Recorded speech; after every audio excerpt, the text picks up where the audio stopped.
Okay, we're live. How you doing, everybody? And welcome to another episode of the John Riley Project. And I'm so pleased to have as my guest today, Amit Asaravala. How are you? I'm doing really well. Yeah, thanks for having me. Yeah, why don't you pull the mic a little closer and let's, kind of get acclimated, get, organized. So how are you?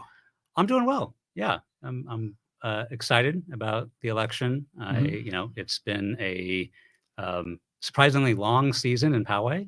Longer than usual Poway Mhm. elections are, but it's we're less than 2 weeks away, so I'm looking forward to it. Awesome. Yeah. Yeah. So we're going to talk about a lot of things going on in the Poway election, maybe some of the candidates, some of the campaign finance, and, you know, like we were talking before we got started, just local news coverage of local elections, which is sometimes kind of rare. Right. Right. Yeah. So we're going to kind of get into a lot of different things. So for the live audience, if you're following, we invite you to participate. If you're on the live stream on either Facebook or on YouTube, just go ahead and type your comments and questions. Maybe you have a question for Amit, or you just want to make a comment about what's going on in our hometown of Poway. You're free to do that. We'll read them on the air and just make this a little bit of a community forum. So, yeah, that's kind of the game plan today. Sounds great. Okay. All right. So let's get started. So I know you're the president of the Poway Democratic Club. So take me through your organization and what you folks are all about. Yeah.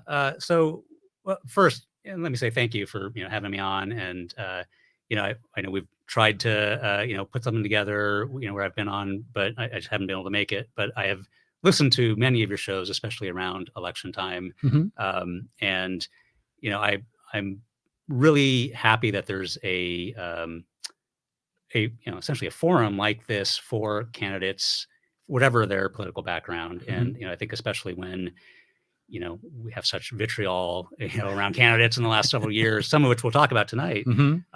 It humanizes the candidates. I'll listen to your podcast, and even candidates I don't agree with, their political stances on things. I'll, after an hour or two, I'll be like, okay, well, that person, I see, who they are, and it's really nice. So I really appreciate that you're providing this. For Oh, Poway. thanks. I've had the same reaction, because when candidates come in, I may agree or disagree with their politics or elements of their campaign platform. But I'll tell you this, every candidate that has come in here is just a really nice person. They're Yeah. just, good Right. local folks, and they're all coming from the right place. They just come at it from different angles. Yeah. And it's just kind of, in my opinion, it's nice just to let them just share. Yeah. Because they don't get that opportunity at a candidate forum or in the local newspaper. So it gives voters a chance to get to know the candidate. Yeah. Yeah. So thank you for doing that. Sure. So you asked about the Poway Democratic Club. So Yeah. we're a member-driven organization. The majority of our members are from Poway. We have some people from Rancho Bernardo and Scripps Ranch, just because they're tied to Poway either through work or family or shopping, whatever it is. But for the most part, it's residents of Poway who are Democrats. There are some people who are an NPP, no party preference voters. I think we even have a Republican who's joined us in the last few years, not as a member, but comes along, right? Yeah. They're interested to see what's going on, and they participate. We're all volunteer. There's no paid executive director or anything like that. We're all just kind of doing this in our spare time to further democratic values, right? We're looking at especially around elections, who are candidates that who are willing to support democratic values, and when they're sitting at the dais at City Hall, are they keeping those values in mind? Things like climate and inclusion, and just good fiscal responsibility and good governance, and all the things that we appreciate and we look for in our leaders. So we've actually been around. I think it started in 2005. So it's been there, and we can talk in a little bit about how the voter registrations have changed dramatically over time.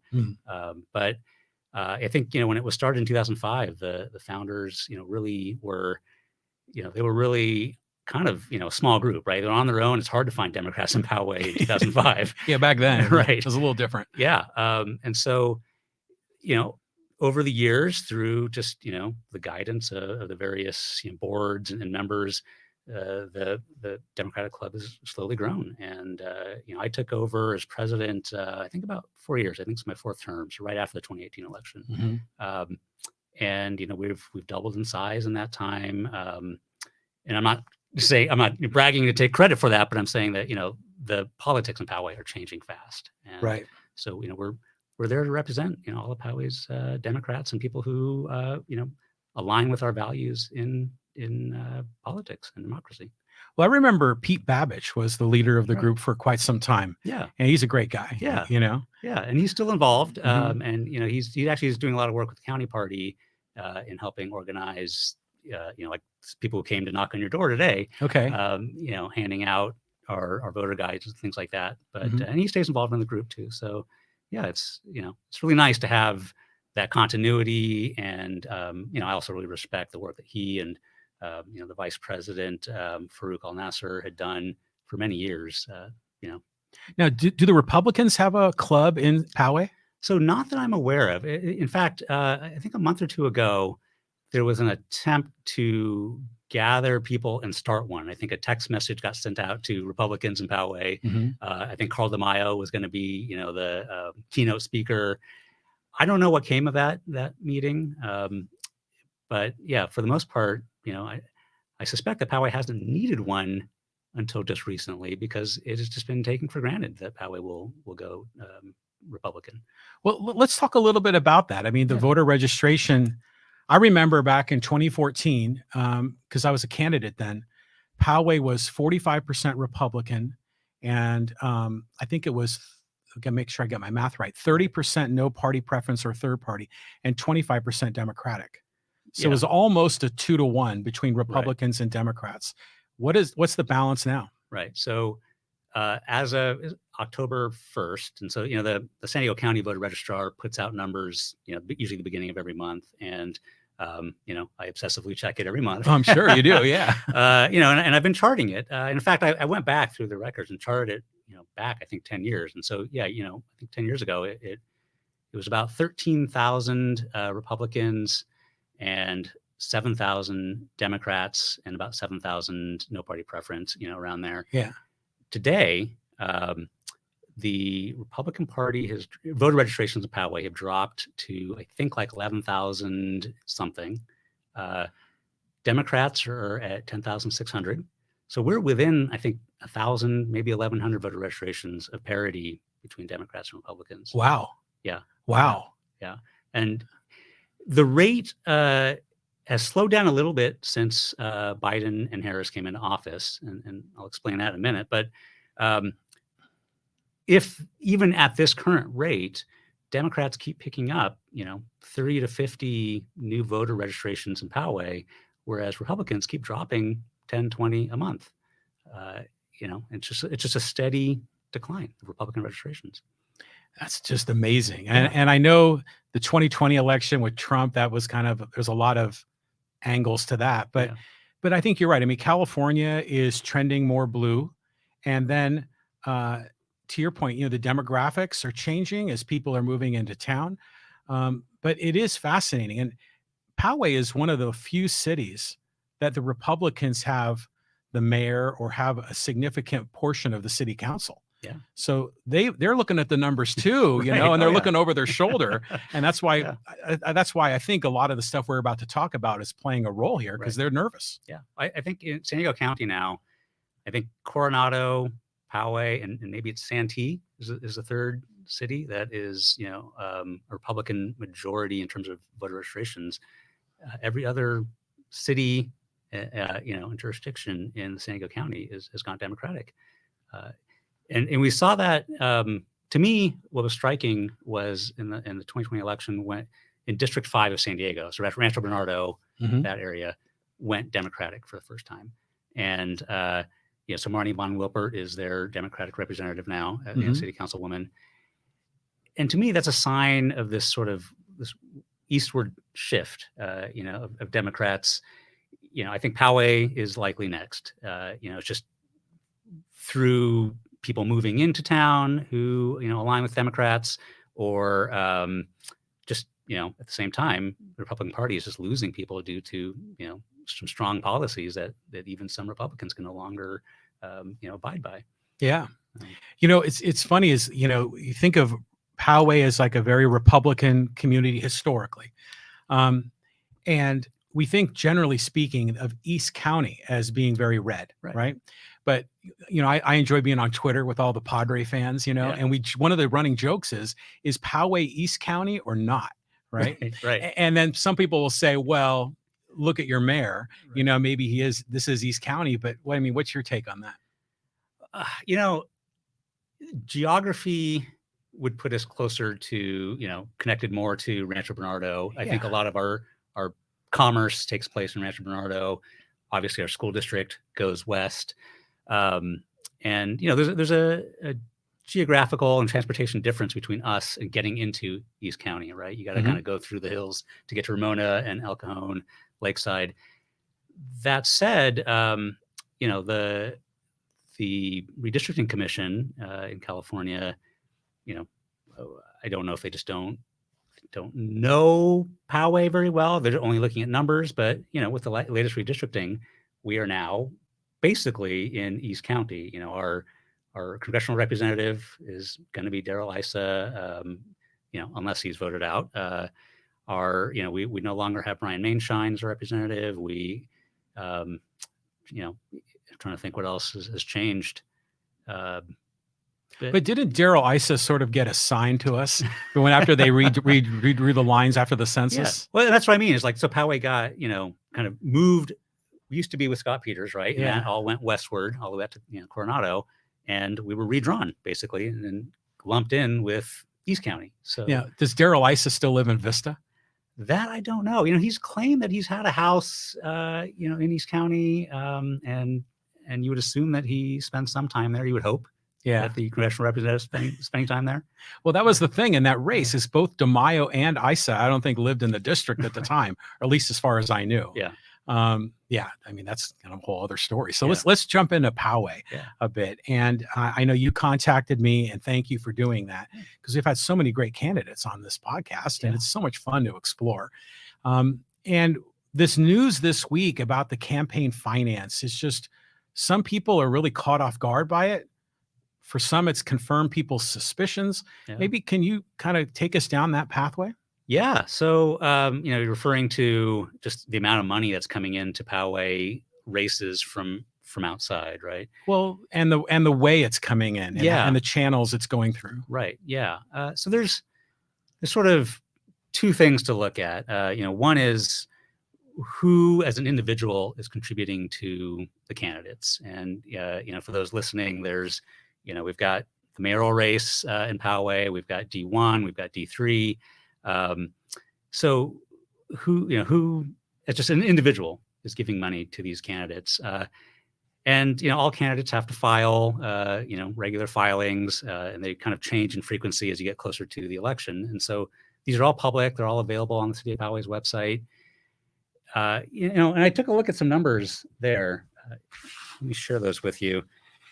So it's kind of interesting. Typically, you will expect that some individuals from outside of Poway are going to contribute to candidates, right? Candidates have friends and family and have built contacts and relationships. Sure. And so kind of what we're seeing on average is 60%, 70% of your contributions as a candidate, if you're a Poway city council candidate or a mayoral candidate, are coming from within Poway. And that seems to be normal. And the max in Poway is $250. That's all that anybody can donate individually to a candidate. Interestingly enough, when you do the numbers, Brian Pepin, who is running as a Republican in District 1 against Hiram Soto, his filings, and he started raising money over a year ago. He started raising money, sometime last fall, I think. His filings consistently are people from outside of Poway. In fact, I was looking at the numbers, and I don't have these exact, but I think it's like roughly 28 or 30 of his individual contributors are from Poway, and 102, or no, I take that back. I think 50 something contributors from Poway, and 275 are from outside of Poway. So wow. That's I think 16, 17% are within Poway. The rest are all from outside. Even Mayor Vaus, I think, is about 45% 42% are from Poway and the rest are outside. Mm-hmm. Now, I mean, both, Vaus and Pepin have had, careers outside of Poway. They have, Vaus ran for supervisor at the county level. Pepin, used to work with Kevin Faulkner at San Diego City Council. He was the president of the Lincoln Club, big San Diego PAC for a while. So it's not unexpected that they're going to know people outside of Poway, but it is surprising to see that, somebody running in the city of Poway, their individual contributors aren't really coming from Poway.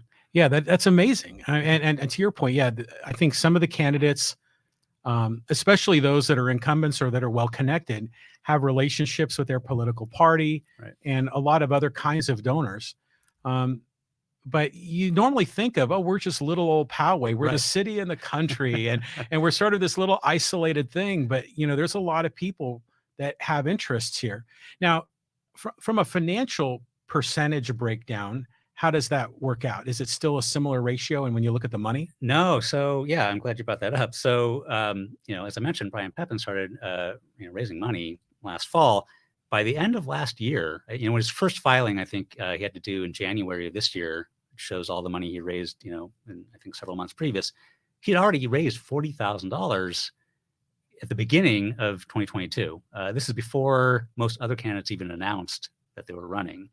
So he had $40,000 from individual contributors in his account, ready to go at the beginning of the year, which I don't think that we've ever seen in Poway. City council races, especially once we went to districts, a district is, I don't know, around 5,000, 7,000 households or voters, if I'm remembering that correctly. It's not, these are not very big places. Even Poway as a whole, as we know, right? Getting up to 50,000 residents, that's only 32,000 voters. So that was definitely a big surprise. At this point, I believe that Brian Pepin has raised $70,000 from individual contributors. 70,000, right? Yeah, and a typical, what we've seen in districts is $10,000 to $15,000 amount is what a candidate's likely to raise and spend. Mm-hmm. So to have $70,000 at this point in the campaign is just a huge sum of money for sure. Some of the others, I think, so his Democratic opponent, Hiram Soto, I think he's raised about $17,000 at this point. Delta Esparza, who is running for mayor, has raised about, I think, $8,000. I don't have those numbers in front of me. Those are going off the top of my head. Mm-hmm. Mayor Vaus, I believe, has raised $40,000, if I'm not mistaken. But again, he's been mayor for a while. He ran for supervisor. He's the incumbent. Let me see who else. I think Kevin Juza, so District 3. I think Kevin Juza has raised around $8,000, if I'm remembering correctly, and thinking that Peter DeHoff, I think, was around $5,000. So that just gives you a sense of kind of what the, I would say D3 is a little bit more of a typical district race in Poway, and the amount that is raised and needed to run a campaign. And so those dollar amounts can only be given in $250 maximum donations. Right.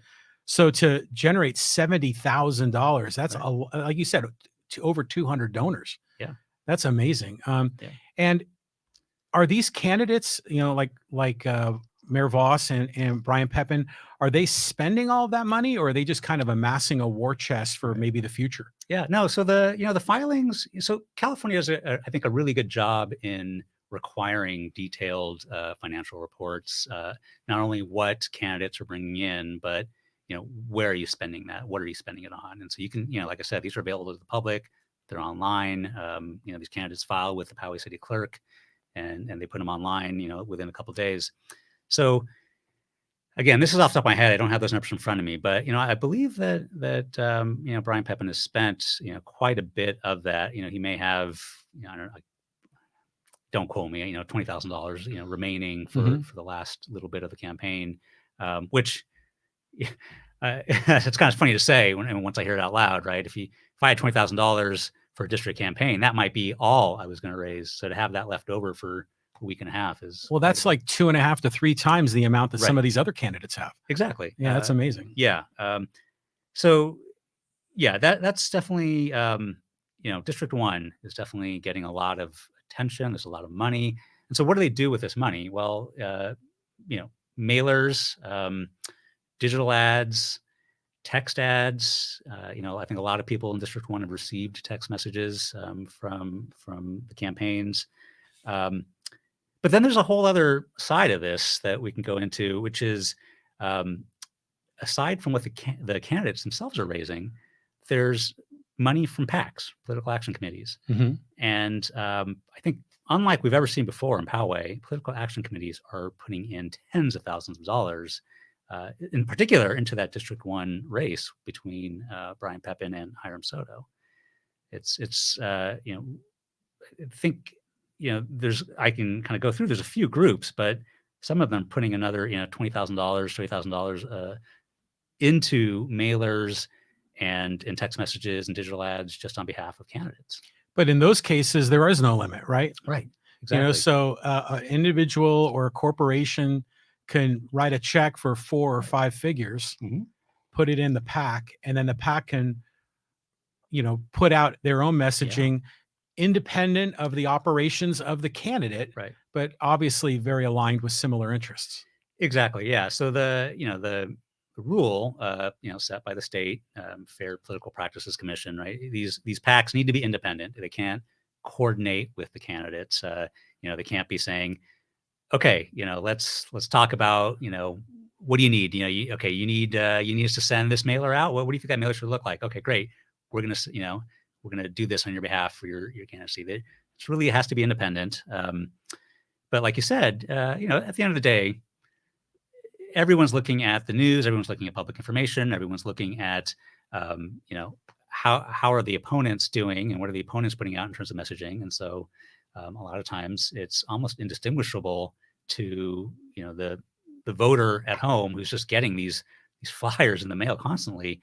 If they're not paying close attention to them, they just, all they do is see a bunch of ads supporting or opposing candidates. Yeah, and most people don't pay attention. I Right. mean, if they do read the ad, they're not reading the fine print of Exactly. who's funding it and kind of doing the forensic work to find out Yeah.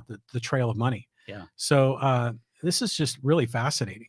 And I've been seeing paid ads on social media, like on Facebook, for some of the local candidates. Yeah. I'm in District 3, and just was it yesterday, I think, or was it this morning? I got a text message from Kevin Juza, Yeah. but I'm assuming that was coordinated by the Democratic Party. But who knows? Maybe it was Kevin doing it directly. I don't know.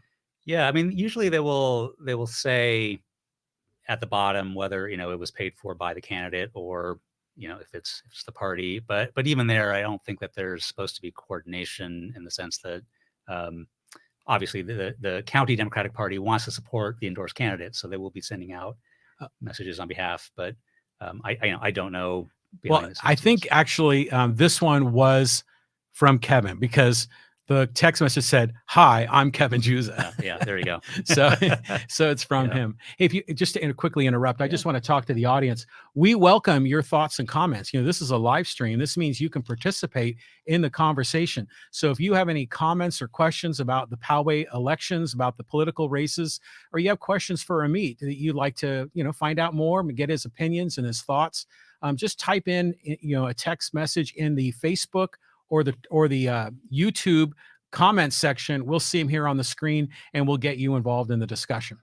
So, all Yeah. good. So, where do we leave off here? Yeah. Well, so I've been going over these reports, and so the PACs themselves have to also file. And again, this is, I think, a great thing that the state of California requires is, they're trying to shed light on where all this money is coming from, so who's behind it, and ideally a voter can then make a more informed decision about whether or not to trust that information.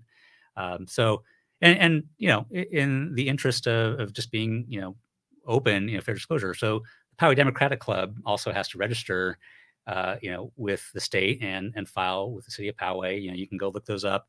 We are a very small organization compared to some of these other organizations. We're just trying to promote our endorsed candidates. And we've put out some postcards and a digital ad, all very small dollar amounts. But So there are, though, a handful of large political action committees from San Diego County that are getting involved in this race. And so let me see if I can kind of draw the web for those who are listening in. And it's convoluted, so I'll do my best. And if people get confused, maybe they can chime in online. So one of the I guess I'll start with this. I mentioned Brian Pepin. He's in District 1, running opposed to Hiram Soto for the city council race. So Brian Pepin, I mentioned he was previously the president of the Lincoln Club, which is a very large political action committee in San Diego County. Got started I think a few decades ago as a committee to support business interests. And if you were, even today, you go to their website, they still say that we're a nonpartisan group. I don't know when they started shifting to the right, but there's a quote. I don't know if it was a KPBS article. Somebody was quoting it as Lincoln Club essentially is the GOP in San Diego County. They have a couple $1 million, if I'm not mistaken, that they work with. These contributions, and they have taken out ads and mailers on behalf of candidates all over the county, and in opposition to candidates. Some of them have been a little bit confusing to voters. Some have shown up, and some get sent to Democrats, but seem to be saying that one Democrat is more liberal or more conservative than people thought, or so it definitely can cause confusion. Mm-hmm. So if you start with the Lincoln Club, a few years back, the Lincoln Club sponsored a group called Community Voices. It's another PAC, basically. And in fact, the executive director of the Lincoln Club went on to go and run this Community Voices PAC. Now, at the time, I think the Lincoln Club it was Community Voices sponsored by the Lincoln Club. And you have to say sponsored by if more than 80% of your funding comes from the other organization. Again, this is trying to shed light on where this money is really coming from. So the Community Voices PAC started getting money from all different places, or different people, organizations around the county, and a lot of them happen to be developers. So with bring it back to today, what Community Voices has done in Poway is they in District 3, where it's Kevin Juza and Peter DeHoff, Community Voices did an 8,000 and change mailing supporting Peter DeHoff. And, so like I mentioned, I don't think Peter has even raised $8,000 himself, but here's an additional $8,000 coming in to support him. And, the mailers, if you weren't reading the fine print, you think this was a Peter DeHoff mailer. Mm-hmm. I mean, it's just all about him, big photo of him, all of his priorities, and why they think he'd be good for city council. Now, in the District 1 race, Community Voices is still involved. But what they did there is they gave money to the San Diego Police Officers Association. So there, Community Voices gave $10,000 to the San Diego Police Officers Association, which is another PAC. Now, just to kind of clarify for those of you in Poway, San Diego police officers have no jurisdiction in the city of Poway. Right. We have the deputy sheriffs, and we'll talk about them as well because they're involved. But they gave money to San Diego police officers. The San Diego police officers actually do get, I think, like every paycheck, a chunk of money comes into the association, I'm assuming from the actual police officers. So you actually look at their filings, you can see every 2 weeks there's, like $6,000 that gets put into the account. But then you can also see that there's, this $10,000 that's come from Community Voices. So there, the San Diego Police Officers Association then, with that money, put out, I believe it's like $27,000 worth of advertising opposing Hiram Soto. And you may have seen some of these ads, out there. They come up on Facebook. There were mailers, and these ads are, Hiram Soto is going to defund the police and is really just not going to make decisions that are good for Poway, and he's not the safety candidate. And there's scary music on the digital ads. I mean, it's like Halloween if you listen to the scary music. So, again, I mean, that's just $27,000 that have come into this race to oppose a candidate from really outside. The interesting thing is if you follow the money, and this is, you're saying that your average voter at home isn't going to be able to do all this. I mean, they can, but it takes hours, and you have to sort of understand the layout, saying county and who's who, and these historical connections.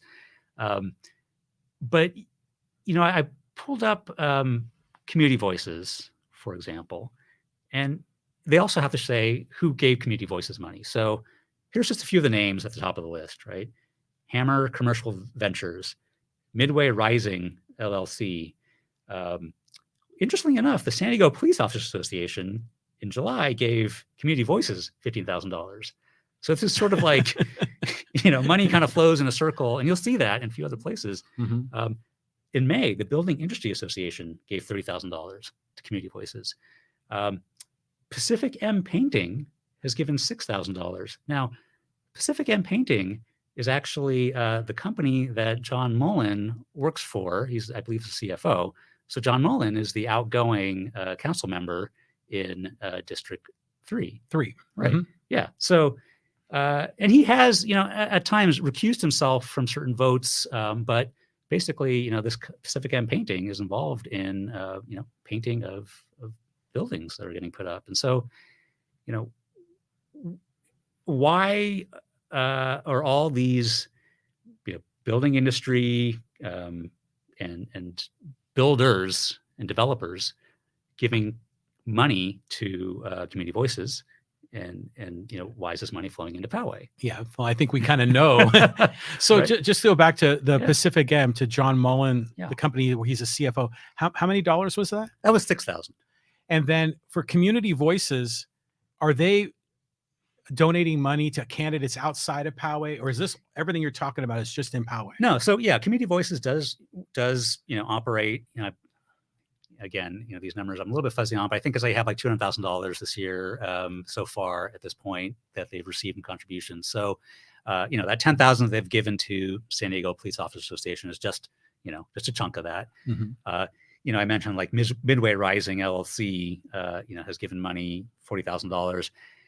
Obviously that would seem to be money that they want to give in support of the Midway project downtown San Diego. And so Community Voices is also involved in advertising, and independent expenditures down there, and supporting candidates that support that or opposing candidates that don't, et cetera. So it's definitely they're operating throughout the community, but clearly Poway has caught the attention of developers, right?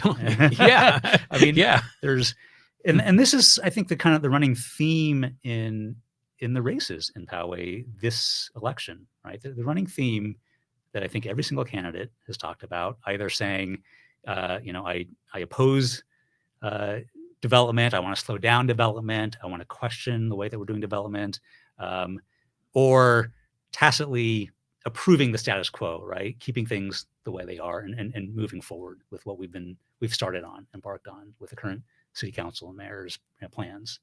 And so, there's a lot of money to be made in Poway if development continues or even picks up. We clearly have a housing need throughout California, and Poway hasn't met its housing needs. And there's and we're rebuilding Poway Road, and so all these companies want to make sure that their chances of making a profit in Poway are increased if they get the right candidates in office. Right? It makes sense. I mean, because they're the ones that are approving all of these. Well, in one case, it was the voters that approved the farm, but everything else, the city council is, essentially signing off. But just to go back to the numbers, again, we like to think of ourselves as little old Poway, right? Right. And it used to be $100 maximum. Now it's $250, right? So if you, and just in broad numbers, broad brush, how many dollars are coming from local Poway people compared to outside Poway people, and then all this PAC money? Right. I mean, is there a way you can kind of share what those ratios are, sort of? Right. Yeah, without sitting down with a calculator here, hard to say off the top of my head, but I mean, you could if we want to do a back of envelope type of calculation, right? Yeah. Let's say that every candidate, let's say they all spent $20,000, and obviously that's more because some of these candidates haven't even raised that much, right? But you've got, what is that? One, two, I think 8 candidates that are actively raising money. I know there's a couple other mayoral candidates that haven't really raised any money. I'd say 8 is active. That's about right. Yeah, Yeah, right? 3 for mayor, 2 for District 1, and 3 for District 3. Yeah, right. Even if all of them, on average, it was $20,000, right? Take Voss and Pepin's money down a little bit and bump up everybody else. It's $160,000. That now of that, if half of that is from Poway people, that's 40,000, or what did I say? 160, $80,000. The other half is 80,000 from outside of Poway, and then you've got, it looks like it could be another 30, 40. $50,000 coming from outside of there as well.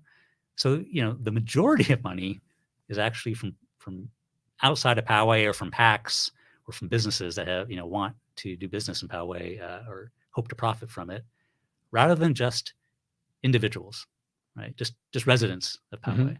I think in an ideal scenario, right, when we all, and I think on both sides, or of Republicans, Democrats, whatever your political leaning, I think we all thought of like, what does our ideal sort of process for an election look like? I assume that most of us would say, yeah, we would hear from the candidates who are running, and hear their qualifications and what they would like to accomplish, what they would like to change, and we make a decision based on that. But that's just not the case, right? I mean, we are in a low information environment. We touched on that a little bit, with the lack of a lot of news coverage in Poway on what's going on. And then you have just nothing but, being bombarded with all these different mailers and text messages and Facebook ads and Twitter ads or whatever it is. It's overwhelming. Well, it's even beyond Poway. I mean, television ads are just bananas right now with ads, as they always are. But yeah, I think the average Powegian is busy with their family, their career, getting their kid to soccer practice or piano recital. They aren't spending a lot of time working through the detail of this. They're probably getting bombarded. They're like, what's going on with all this Poway, candidates? This all loading up my Facebook feed. Right. But they really probably have no idea what's going on behind the curtain and some of the numbers that you shared. Yeah. Poway, and I suspect like a lot of suburbs that are not, I think once you hit a certain size, right, there are cities that hit 100,000, 150,000, and it just kind of, it bumps up the media coverage and the willingness of network news and even the San Diego Union Tribune wanting to cover what's going on in that city. But when you're a smaller suburban city like Poway, there's not Union Tribune. They occasionally in their local section on Sunday might have an article that they reprinted from the Pomerado Chieftain, Pomerado News. The Chieftain, like I think all community papers throughout the country, has they've lost advertising dollars, they lost classified dollars, they've pared down staff. I really feel for the staff there and how much work they do trying to cover just the basics of what was said at city council meetings, school board meetings, et cetera, et cetera. There's not a lot of time and money there to actually, there wouldn't be any time and money, to do this sort of analysis that, we're talking about with numbers and to trace back, well, where's all this money coming from? And, or even to look below the surface of some of these things that are said, at city council meetings, beyond just sort of reporting this was said. Right. Yeah. I mean, I think this is going on all across America, right? I mean, the local news coverage, they're either going under or they're getting gobbled up by larger newspapers. And then a lot of local news coverage is kind of like this, or kind of like online with like Voice of San Diego. And a lot of this is going digital. But yeah, to your point, the Chieftain staff, it used to be that they would endorse candidates. Yeah. Just like the San Diego Union Tribune does. And the UT generally does a pretty thorough job vetting the candidates, sitting them down for a long form interview, and they do their due diligence. But I think it was starting in 2014 that the chieftains stopped doing Mm. endorsements. Maybe they just didn't have the time and the Right. bandwidth to do it. Right. Yeah. Yeah. And the editorial section of the Chieftain, and I used to write, for them occasionally when I had time, and had a column. That they try to make sure that there's community discussion and viewpoints. And a lot of times it does have to do with political situations, that are going on or what's going on at City Hall. But even that it seems like it's slowed down a bit. It seems like there will be weeks where there just isn't much of an editorial section, or no letters to the editor. Um, but also, I think that they are feeling the effects of technology and the fact that people are having these conversations on Facebook, and for better or for worse, right? I mean, it makes it a little bit easier to have those conversations, and brings more people into the fold.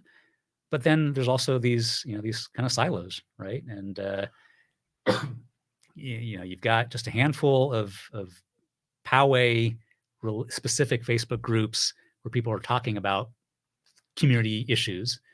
A number of these groups have decided that politics is just too, it's too much of a hot point. It's too much, arguing online. So they're not going to allow political conversations.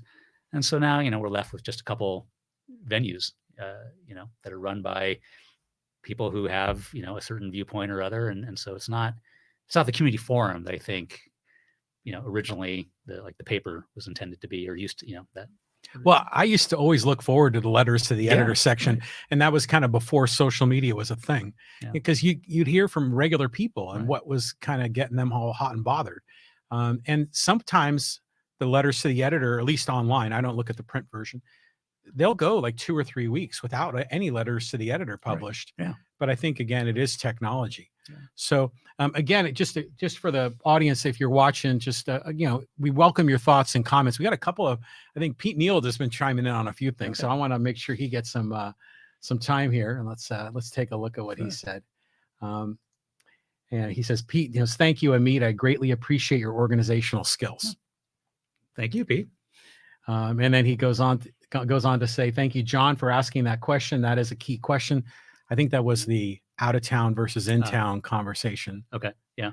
And then here's a question that Pete has. It says, Amit, would you be willing to not just endorse and support a candidate, but would you also be willing to validate the truthfulness of a candidate's printed statements? I'm not sure I'm following completely. So, I mean, as the president of the Poway Democratic Club, and maybe I should elaborate on that a little bit. We endorse candidates, and the way that we do that is a vote, right? And so we invite candidates in, we listen to them, we give them time to speak, we ask them questions, and then we ask the candidates to leave, step outside, or and the membership, the voting members who are Democrats, are allowed to discuss, and debate. And sometimes we do have some debates about whether or not to endorse someone. And there have been years where we haven't endorsed people in certain races. And then when we do make an endorsement, that is what I'm representing. That's what the club is representing.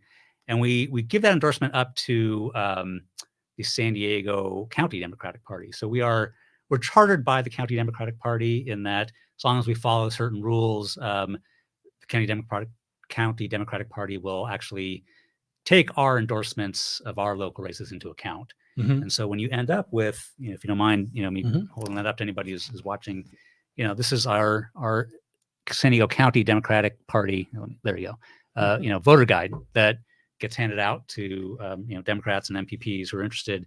And so this has a number of Poway candidates on it. Delta Esparza for mayor. It's got our endorsement of Hiram Soto for District 1 City Council member, Kevin Juza for District 3, and Frida Brunzel for PUSD School Board Area B. And so those are all endorsements that the membership's making. That's not me making that endorsement. In fact, I often try to, as a person moderating the meetings, try to be as neutral as possible when I'm moderating the meeting. I don't want to try to steer the membership towards my favored candidate, or away from a candidate that I have concerns with. and I will often vote last if I can, if I am going to vote, just to make sure that my vote doesn't Yeah. influence people as well. So, would I validate the truthfulness? I would love for there to be within Poway, and I'm kind of alluding to this with just talking about like the newspaper and this lack of news in Poway and reporting, and like strong, funding for journalism in Poway. I would love for there to be some sort of a fact check, right? For somebody to point out, hey, this guy says that he's for this, or says that his opponent supports this when that is absolutely not true, or there's no evidence of that.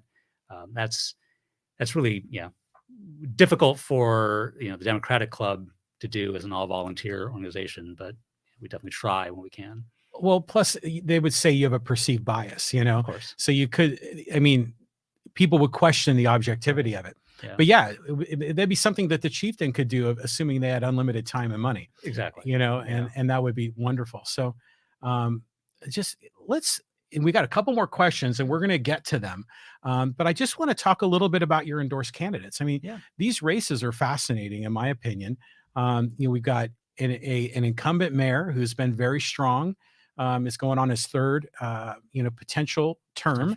But there's a lot of unrest in the city of Poway, and there's, this is not going to be a cakewalk for him. He has some really good challengers.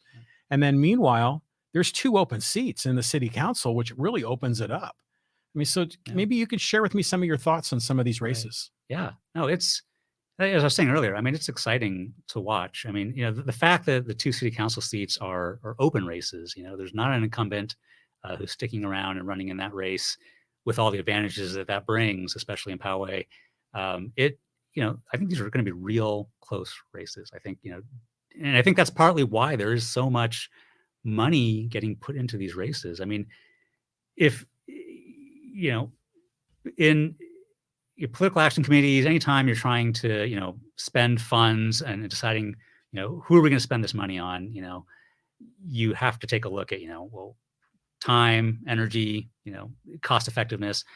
If there was no contest, right? If one candidate was clearly the winner and the other candidate just, couldn't even, get their campaign off the ground, this money wouldn't be flowing in at the rate it is. But it clearly seems like in both District 1 and District 3, there's this belief that, there's some real competitors here. There's a real challenge here.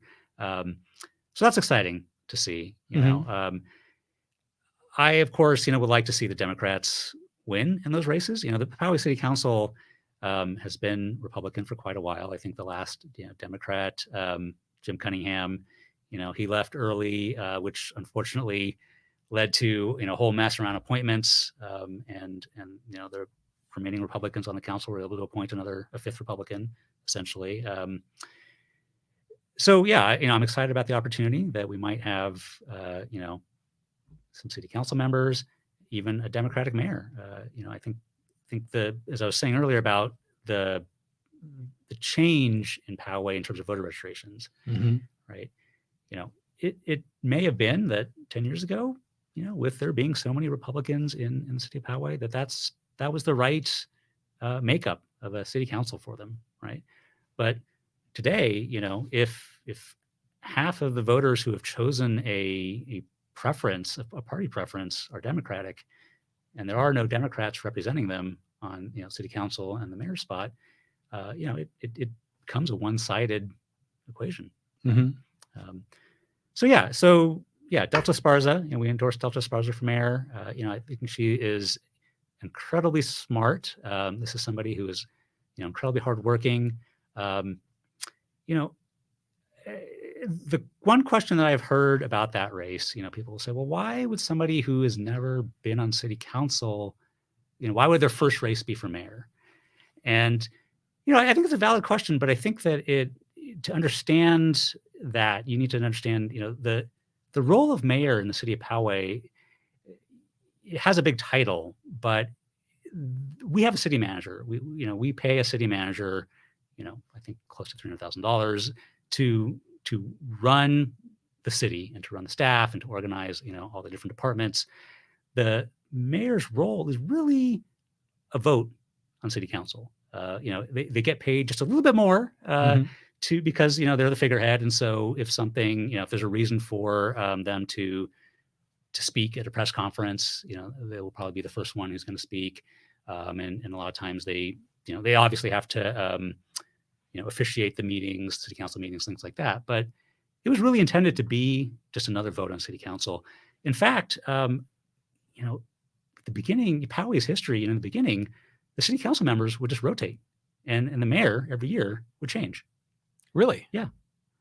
That's kind of how the school board does it to a degree, right? With the president of the board. Exactly. Yeah, they change, who the president is, or there's an opportunity to vote a different president in.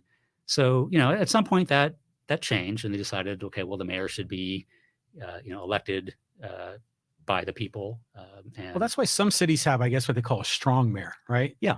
Right. And then that mayor has some of the authority of a city manager, perhaps. Exactly. And we don't have a strong mayor, right, according to that definition. Exactly.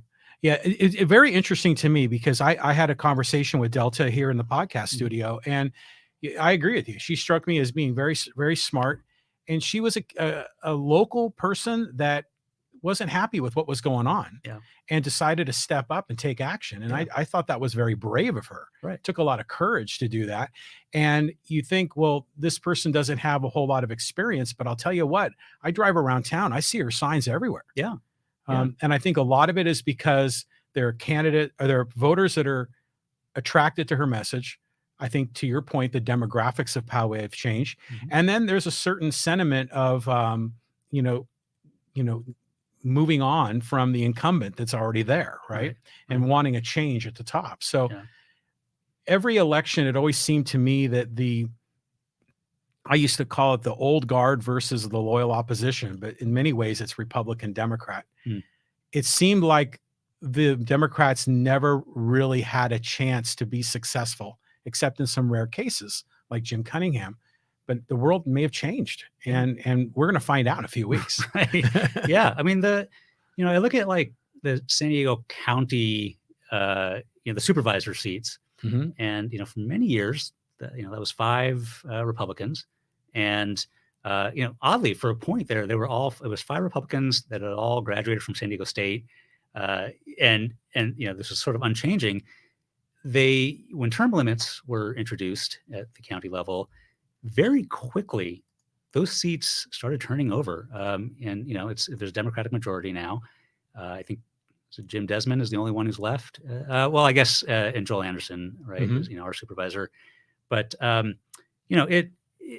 me, it just shows that, there's a shift. There's a big change, right?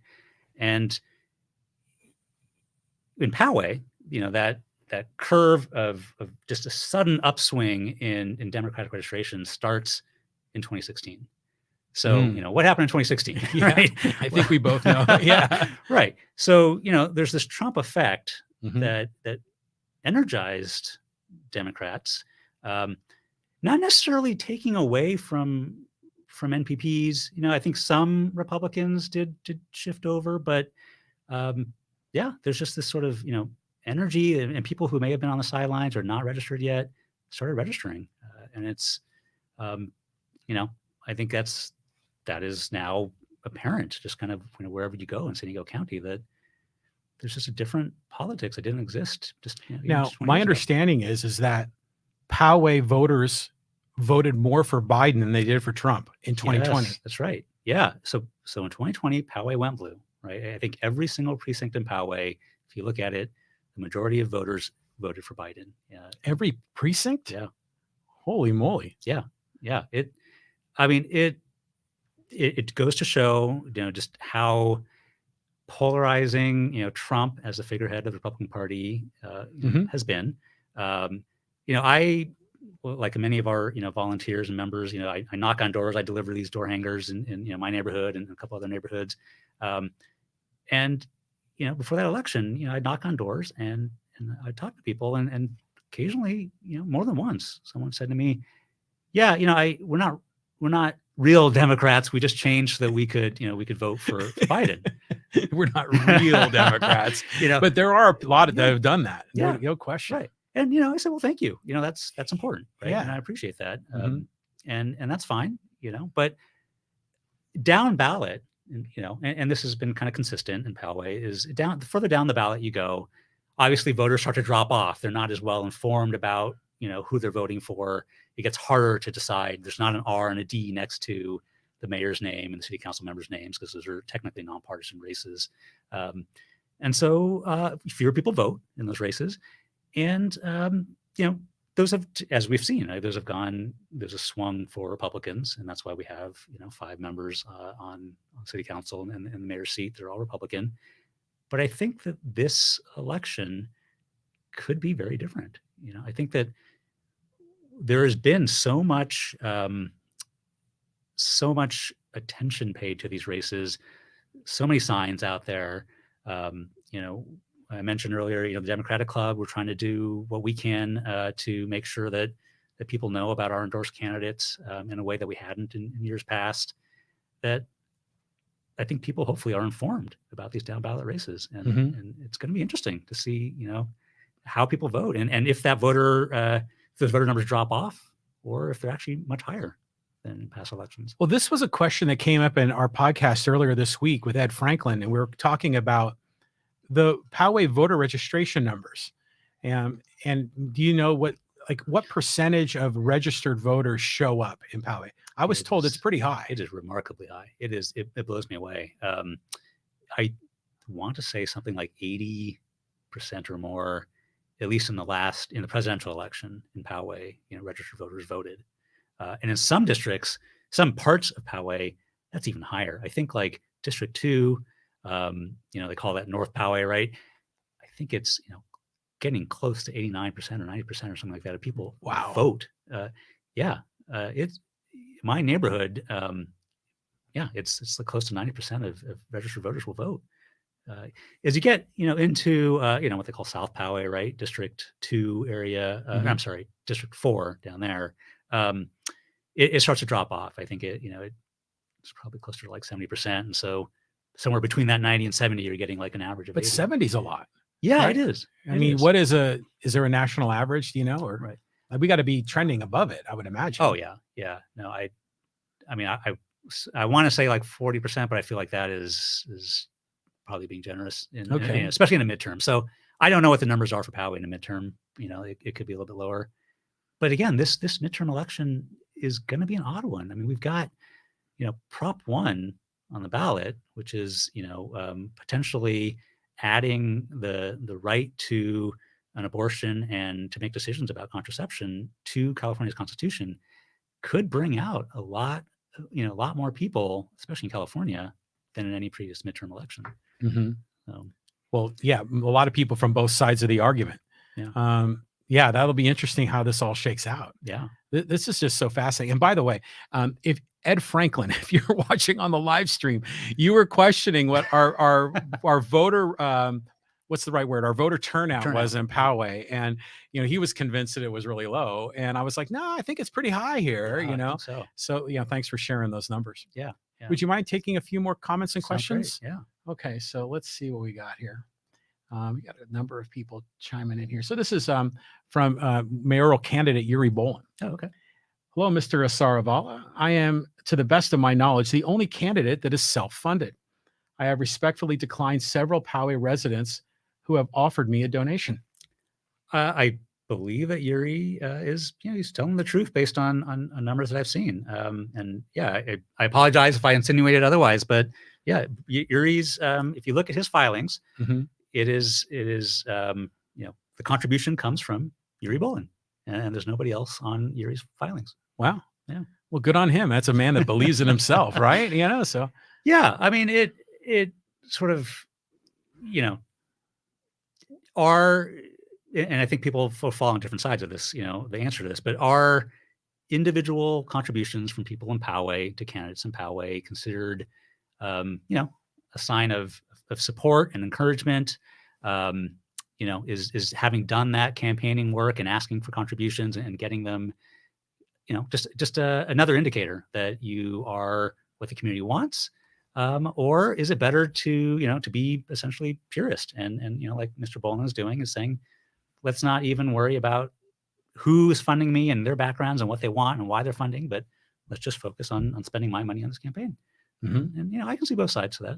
Oh, absolutely. I agree. I mean, I think Pete Neal did that when he ran in 2018 because they didn't want to be beholden to anybody. Sure. And they wanted to be essentially, neutral when it comes to that sort of influence. Right.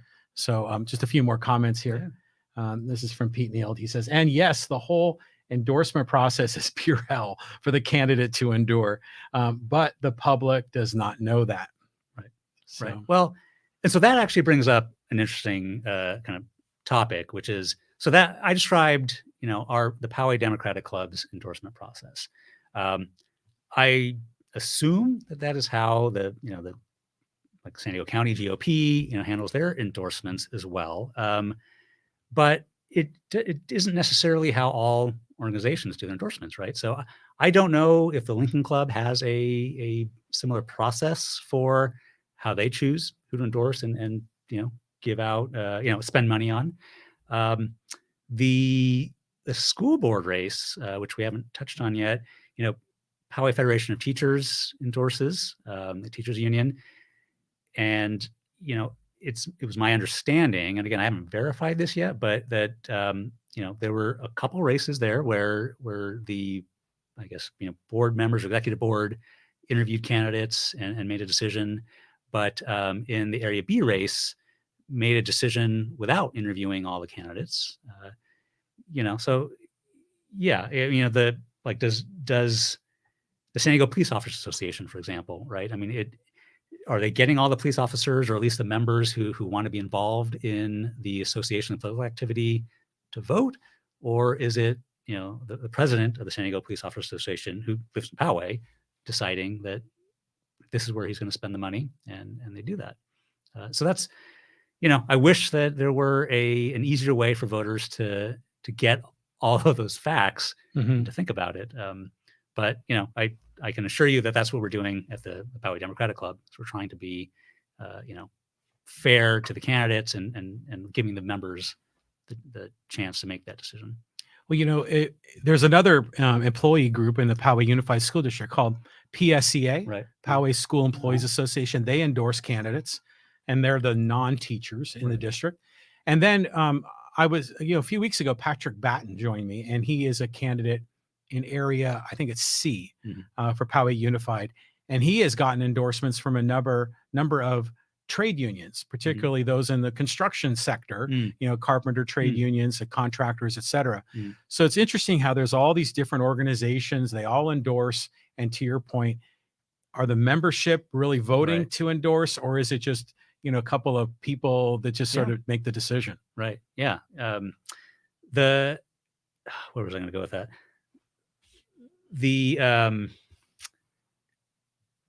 I've lost my train of thought. We'll take another question. Okay, well, here, Yuri Bolin has just another comment here. He goes, and just to clarify, the PAC's legal and above board, or is this illegal? So yeah, I mean, as long as you are filing, and following the rules of the Fair Political Practices Commission of the state of California, these are legal entities. They are allowed to raise, essentially unlimited amounts of money and to do independent expenditures. And so that is the other rule, right? It has to be independent. They can't just operate as a bank account for the candidates. And they have to do the filings. And these are tricky. They're hard to do right. You have to do a lot of them.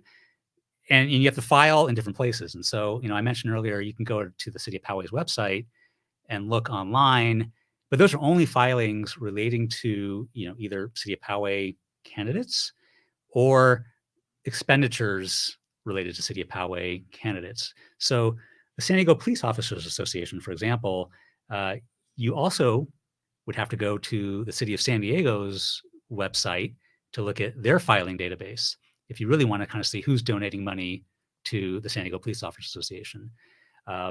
Community Voices, you can go to the City of San Diego to see where they've spent money in the City of San Diego.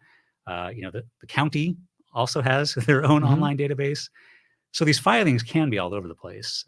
And so to aggregate them all is tricky. Yeah. Right. So it's not necessarily in the registrar of voters where it all comes together. Right. You got to go to every municipality, including the county, to get all the data. Yeah. It's incredible. Yeah. And then federal races are a whole separate thing, and those are actually managed by the FEC, Federal Elections Commission. So, the congressional candidates and senates and things like that are all managed by a whole different entity and different set of filings. Yeah, I mean, this is a whole topic, right? Right. Money and politics and what we need to do here. Yeah. But I'll just say this is that I was a candidate for school board in 2014. And back then, the limit for city council and mayor was $100. Mhm. But for PUSD candidates in 2014, no limit. Right. I mean, someone could literally write you a check for $1 million if they felt so inclined. Right. And I was Right. shocked by that. Yeah. Especially with all of the, there's a lot of vocal concern about campaign finance issues. And this is a school board too, and it was just surprising. But I think it just goes to show you how much interest a lot of corporations have, a lot of other people have, in the case of the school board, not necessarily educational interests. Yeah. They might be development interests. They might have other things going on. Right. Yeah. Well, there is a development and trade interest in school boards because of bonds and infrastructure bonds in particular, right? If a school passes an infrastructure bond and has plans to rebuild a number of schools, that there are going to be developers who want to be in on that, right? And they want to see that happen. And so a lot of times they will want to help out candidates that they feel are going to be favorable towards passing a bond. Mm-hmm. Yeah, I mean, we definitely saw that with Measure P, the most recent bond measure for Poway Unified. There was a lot of contractor development interests there, which is expected. Right. I mean, it makes. I mean, I'm not saying I support it, but I'm saying it's logical, right? Yeah. That the money would flow in that direction. Right. Yeah. And I guess we're seeing that to a similar degree here in Poway with our city council races. Right. Yeah. It is logical, and in fact, I would go as far as to argue that, there is if you're a business, you want to make sure that you're doing whatever you can legally and ethically to increase your chances of business in the future, right? Mm-hmm. And so this is the route that the United States has made available, as an avenue. So, I think that is fine. For me, what I find to be distasteful is some of the ads themselves that some of these PACs are putting out. I mentioned earlier, like the Police Officers Association putting out, these kind of scary ads trying to make you think that, Hiram Soto is just this, this radical. And they're, if we can kind of go back to that topic just for a minute, so I looked into that a little bit, why are they, is it just the developer money that's come into them, or is there something else going on here? And so as far as I can tell, I didn't mention, and I should, and again, being completely open and fair here. So there is another PAC, the Justice San Diego, sponsored by the Alliance San Diego Mobilization Fund. Now, Hiram Soto, our endorsed Democrat, he years ago worked for Alliance San Diego. This is a nonprofit. San Diego, works with immigration issues and other justice issues. So Justice San Diego, sponsored by Alliance San Diego. Again, as I said earlier, when they say sponsored by, that means that 80% or more of the funds actually came from that other organization. Mm-hmm. So this is, Alliance San Diego. They put in $1,000 for a mailer on behalf of Hiram Soto. They put in, a couple $1,000 or a few $1,000 for canvassers, so people who go around and knock on doors or drop off mailing. So, a total that looks like about $5,000 was what they put into this. For their former employee. Hiram was a communications director there. He left in 2020. Around that time, Alliance San Diego and ACLU of San Diego and Imperial Counties and some other organizations took a look at the San Diego Police Department, and they did a study, and they found that the San Diego Police Department was pulling over and sometimes arresting, Black drivers, LGBTQ drivers, and other minority groups at a higher rate than white drivers. And so, they put out this report, and then they made a series of recommendations, which they ended up calling the Protect Act, that would try to correct for this. Well, the San Diego Police Officers Association, is 100% against the Protect Act. They have fought, and they fought very hard to keep that from passing. And it's something that the city of San Diego would need to consider as legislation and pass. And so they have been working very, very hard against that. So it seems to me that what's happening here is that, okay, Alliance San Diego, this is where Hiram used to work, even though he left in 2020. And so they're trying to tie Hiram to, through Alliance San Diego, through his former employer, to the Protect Act. And in doing so, and trying to shut down the Protect Act from getting any traction, are saying, okay, well, Hiram, supports that. And it's not even just a conversation about, okay, here's this report about our policing practices and how do we do we agree with this, and how do we correct for this this discrepancy or potential discrepancy? But it's gone quickly to, this is all about defunding the police and all about taking away police officers' rights to protect themselves and make it home safely. And obviously, we want police officers to make it home safely, to their families. Obviously, we support them, and we want to especially support all the good ones out there that do great things for our community. But the level that they've taken it to in this particular ad campaign or series of ads, I just find to be, it creates a sense that all San Diego police officers are, at this level, this far. I'm trying to see how to put this. I guess that they're partisan, right? They're partisan to the right, anti whatever ACLU of San Diego and Alliance San Diego are proposing. And you don't want to see that in your police officers, right? When you get pulled over, you want to believe that police officer, is going to treat me the same, whether he knows that I am or she knows that I am the president of the Democratic Club or not, right? Do you know who I am? but we saw that with the sheriffs. There were complaints, allegations that the sheriffs were not, with the protests here in Poway on the corner, especially at the height, before the 2020 election. There were allegations that the sheriff's department was not taking the concerns of those who were protesting or rallying for Biden and Harris, not taking those seriously, and were supposedly fist bumping the counter protesters or the Trump supporters that had kind of sort of taken over that intersection. And again, you don't want to have that happen. I would think as an association, you'd want to do whatever you can to not have that appearance of partisanship. Well, yeah, because you would expect the police or the sheriff, protect and to serve, and equality under the law, right? Yeah. But that's a real thing. This whole driving while black is, that's a problem across America. Yeah. So it is disappointing, but it is crazy that how this all affects a local race like District 1, and everything just gets so distorted, right? That there might be some granule of truth somewhere, right. And then they just distort, and then suddenly we get these fear-mongering scare ads. Yeah, and the anatomy there is really interesting. So Carl DeMaio, former, I think, San Diego City Councilman, right? And he's run for San Diego City Mayor before, and now has a PAC, and he's on KOGO as commentator. So he has also been involved in Poway races. I think Brian Pepin invited him to do a fundraiser here in Poway for Pepin, and like I said, he was going to be the keynote speaker, at the Poway Republican Club, if there was one getting put together.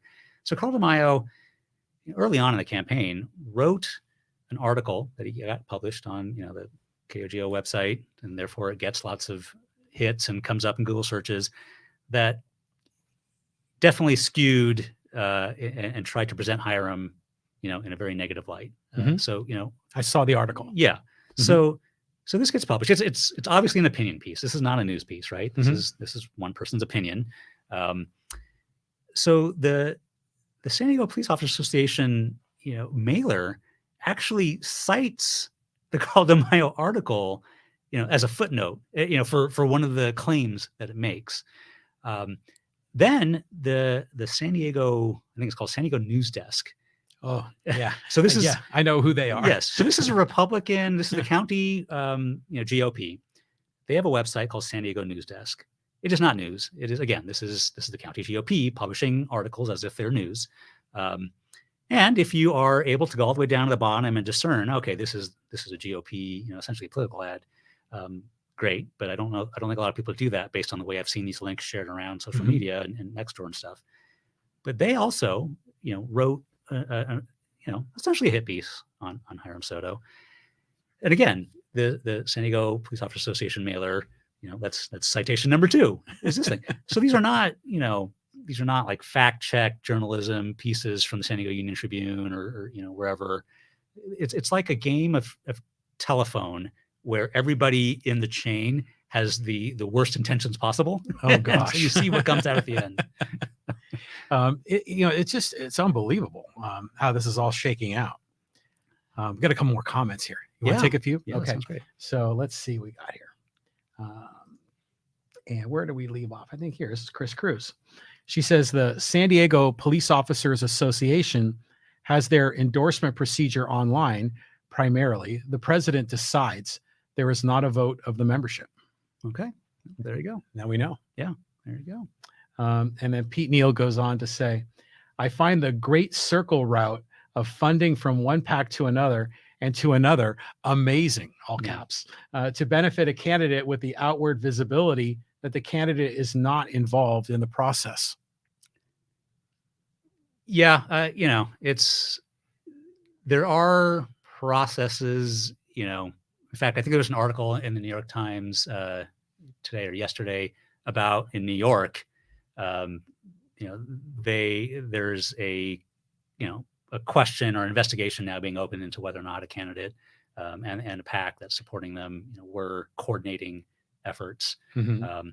But yeah, it's, what's tough, in San Diego politics, and I think probably all politics, is that the people who are active and engaged end up having, multiple roles over the years, right? I mentioned Brian Pepin, working for Kevin Faulconer, in the San Diego City office, and then becoming Lincoln Club president, and now running in the city of Poway, and the San Diego Police Officers Association president lives in Poway.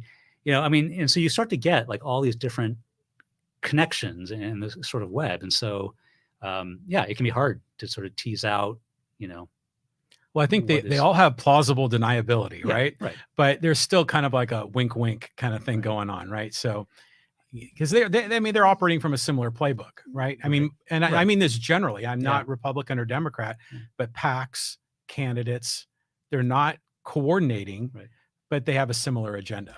Yeah, I mean, they definitely have a similar agenda for sure, right? And I tell our candidates, and I tell them multiple times, I don't want to talk about ads with you. I don't want to hear about, what you're spending your money on. I'm not going to tell you what I'm spending, our money on. We support you, we endorse you, but we're independent and we're going to do our own thing. Not that any of them are asking or anything like that, but it's a good reminder, right? It's a good reminder to be putting out there constantly that there's supposed to be a separation, and I want to make sure that we're doing it the right way, by the law, and I can only hope that other organizations are trying to do the same. Yeah, I understand that, and good for you. I mean, you got to stay in your lane, I guess, as they say.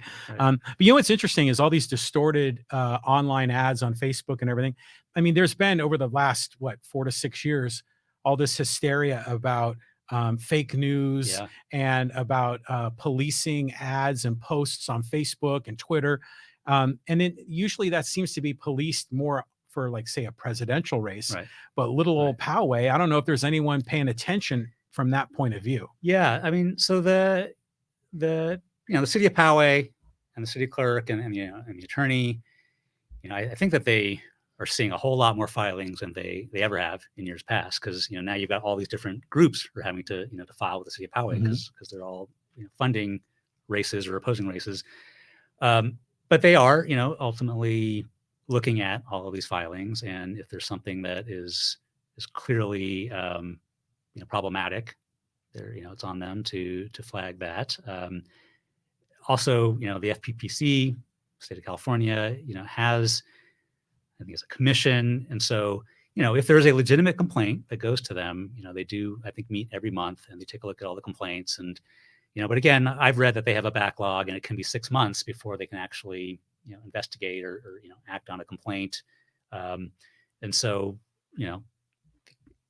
if you're a PAC, you may get away with something. An election may happen, and it may be several months before we realize, oh wait, that there was coordination there, or oh, that those funds should not have gone in that direction. Yeah, and by that time it's too late. I mean, the person's been elected. You can't unwind it. Right. You can't roll the clock back. Yeah, that's just fascinating. Yeah. It is convoluted for sure. I mean, even the filings, right? I mean, even us at the Democratic Club, right? We're like I said, we don't have any paid employees. We're all trying to just make sure that we follow the line as best we can. There are constant phone calls. City clerk, the FPPC has a hotline. The treasurer and I are talking. The board members are, are we doing this the right way? Is this the right thing? And there's all sorts of filings that you have to do at different times. Some that you have to get done in 24 hours of making expenditure. Yeah. And so, I can see the goal and the benefit. And I think California, at least is doing its best.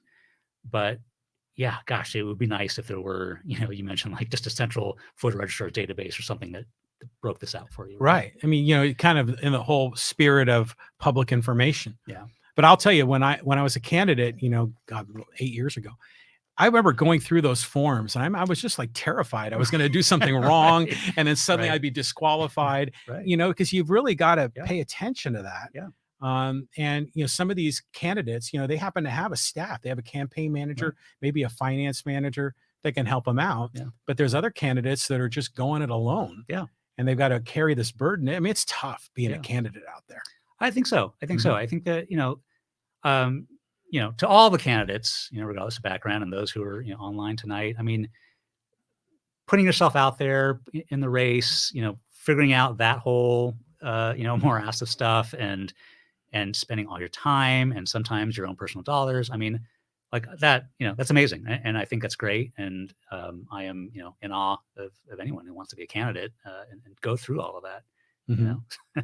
So. It is something, but I'll tell you what, it's so rewarding. It's so fun. You meet so many people, and it's just exciting. This is, I enjoy this time of the year. Yeah. Because there's all these different people running. They all want to solve problems. They all have different agendas. I think when we get to election day, I'm going to be probably relieved, but then disappointed, because we won't have any more of this to follow. Right. But how many days? We're like maybe 10 or 11 days out, right? Yeah. Tuesday the 8th. Yeah, it's coming. Yeah.